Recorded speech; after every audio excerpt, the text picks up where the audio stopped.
Hey everybody, welcome to Obscurities in Miniature, and today I have a nice little surprise waiting for me in the mail, and that are the Ninja Turtle packs for Zombicide, both pack 1 and 2. So pack 1, Donatello, Leonardo, Krang, Shredder.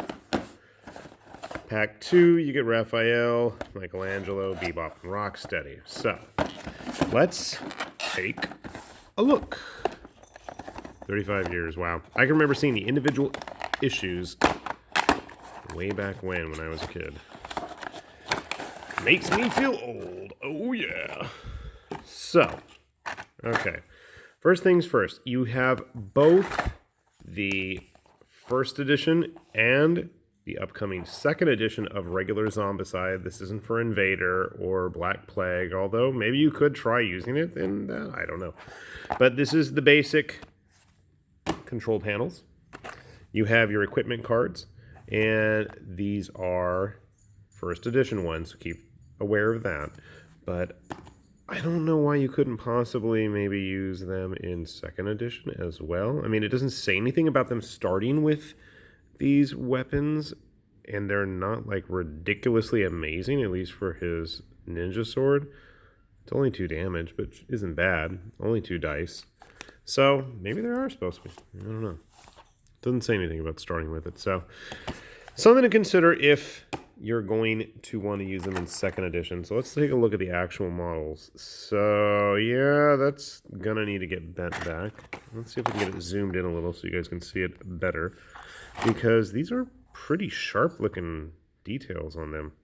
I gotta say, it really does match the artwork. The artwork looks like that Edouard Guiton art, which I personally really like. It's got that kind of long, crazy, zigzag, angular look that he has going with his artwork fairly often. Backpack, duffel bag type thing there. So definitely really sharp details. That's always a plus. Let's get Donatello out while we're at it. Well, at least his bow is pretty straight. Straight enough to make me happy. You can see here just the level of detail. There's a lot going on. I think these came out pretty nicely. Now, I don't know when else they're going to be available, because these were in partnership with IDW. Maybe they'll be available through them. I know originally they were at Comic-Con, and then they were available for pre-order when the Zombicide 2nd Edition campaign started, I believe. I don't remember when I ordered mine. Maybe at Comic-Con. I'm liking Shredder. Definitely liking Shredder. Nice pose for him. Krang is appropriately tall. Not sure how I'm going to paint the body. These will get painted. Definitely a good head taller than Shredder, and definitely taller than the turtles themselves. Sadly, I don't have any of the first edition regular Zombicide figures anymore. I would love to compare them. I'll grab some models just to show you guys, though. Let's pop open set 2. And again, you have first edition dashboards, second edition cards as well for the dashboards, but first edition equipment cards. You know what? I'm kind of curious. What would be really nice is if they had a second edition one in there as well, but nope, they're all first. It's interesting ability.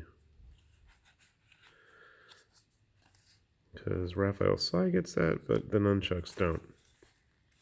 I don't know. Considering how many house rules are already involved in Zombicide, might as well just house rule letting them have their starting equipment. Oh, let's take a look at Michelangelo.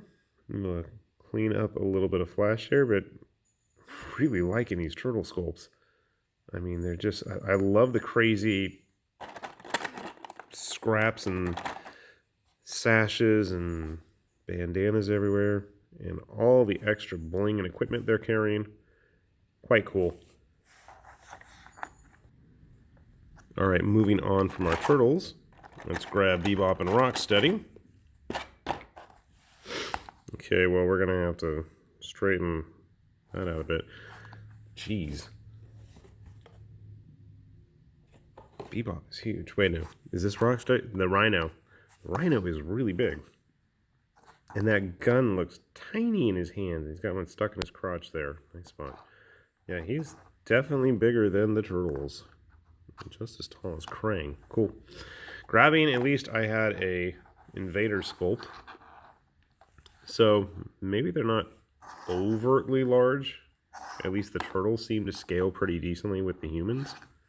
This is just a run-of-the-mill human. I'm thinking it might be kind of fun using these in like a post-apocalyptic style game. So if you wanted to have your turtles going after the bomb, just like the olden days, I think that might work. I'm grabbing some of my other stuff laying around here. I thought I had a Fallout power armor in front of me, but I guess not. I guess it's just the Azrael. But yeah, I think you could probably get a lot of mileage out of these guys. And I'm quite happy with the overall casting quality of these figures. I guess the only bummer is the equipment, but I mean, if you're going to just house rule that they start with their nunchucks and their weapons, then it's not that big of a deal. Dang, that's some straight up like Wrath of Kings looking armor pieces on them there. I am liking it.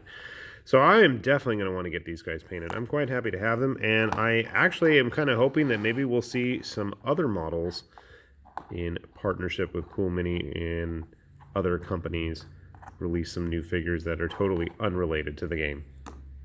They were a bit pricey, but I guess not overtly so, not any worse than some of the add-ons that we've seen in Cool Mini Kickstarter campaigns before, especially if you're paying aftermarket prices.